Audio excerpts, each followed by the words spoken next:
श्रीमात्रे नमः। गौरीं अम्बामम्बुरुहाक्षीम् अहमीडे। गौरीमम्बाम् अम्बुरुहाक्षीम् अहमीडे।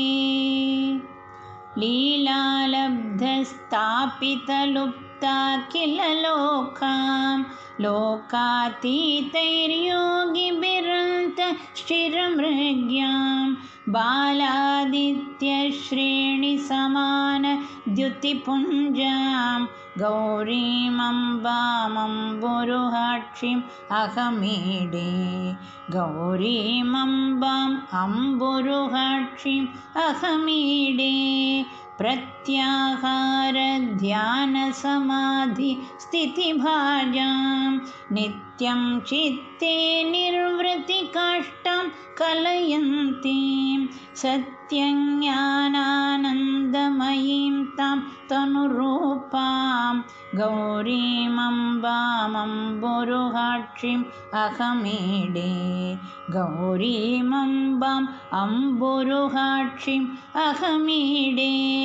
चन्द्रापीडानन्दितमन्दस्मितवक्त्रां चन्द्रापीडालङ्कृतनीलालकबाराम् इन्द्रोपेन्द्राध्यर्चितपादाम्बुजयुग्मां गौरीमम्बामम्बुरुहाक्षीम् अहमीडे। गौरीमम्बाम् अम्बुरुहाक्षीम् अहमीडे।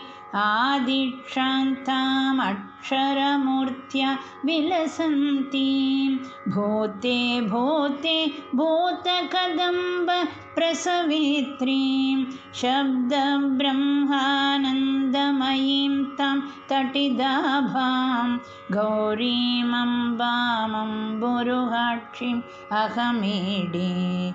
गौरीमम्बाम् अम्बुरुहाक्षीम् अहमीडे। मूलाधाराधुत्थितवीत्या विधिरन्ध्रं सौरं चान्द्रं व्याप्य विहारज्वलिताङ्गीं येयं सूक्ष्मात् सूक्ष्मतनुस्तां सुखरूपां गौरीमम्बामम्बुरुहाक्षीम् अहमीडे।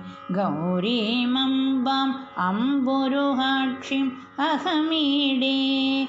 नित्यशुद्धो निष्कलयेको जगदीशः साक्षी यस्याः सर्गविदौ संहरणे च विश्वत्राणक्रीडनलोलां शिवपत्नीं गौरीमम्बामम्बुरुहाक्षीम् अहमीडे। गौरीमम्बाम् अम्बुरुहाक्षीम् अहमीडे। यस्याः कुक्षौलीनमखण्डं जगदण्डं भूयो भूयः प्रादुर्बोधोत्थितमेव पत्या सार्धं ताम्रजटाद्रौ विहरन्तीं गौरीमम्बामम्बुरुहाक्षीम् अहमीडे। गौरीमम्बाम् अम्बुरुहाक्षीम् अहमीडे।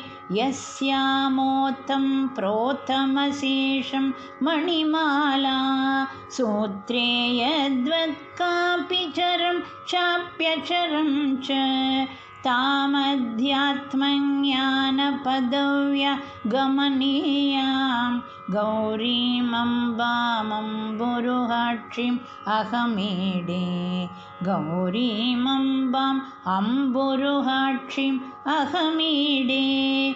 नानाकारैः शक्तिकदम्भैर्भुवनानि व्याप्य स्वैरं क्रीडति येयं स्वयमेका कल्याणीं तां कल्पलतामानतिभाजां गौरीमम्बामम्बुरुहाक्षीम् अहमीडे।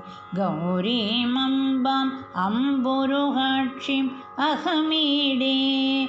आशापाशक्लेशविनाशं विददानां पादाम्भोजध्यानपराणां पुरुषाणाम् ईशामीशार्धाङ्गहरां तामभिरामां गौरीमम्बामम्बुरुहाक्षीम् अहमीडे गौरीमम्बाम् अम्बुरुहाक्षीम् अहमीडे प्रातःकाले भावविशुद्धः प्रणिधानाद् भक्त्या नित्यं जल्पति गौरीदशकं यः वाचां सिद्धिं सम्पदमग्र्यां शिवभक्तिं तस्यावश्यं पर्वतपुत्री विदधाति गौरीमम्बामम्बुरुहाक्षीम् अहमीडे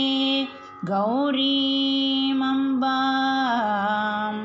अम्बुरुहाक्षीम् अहमीडे इति श्रीमच्छङ्करभगवतः कृतौ गौरीदशकं सम्पूर्णम्।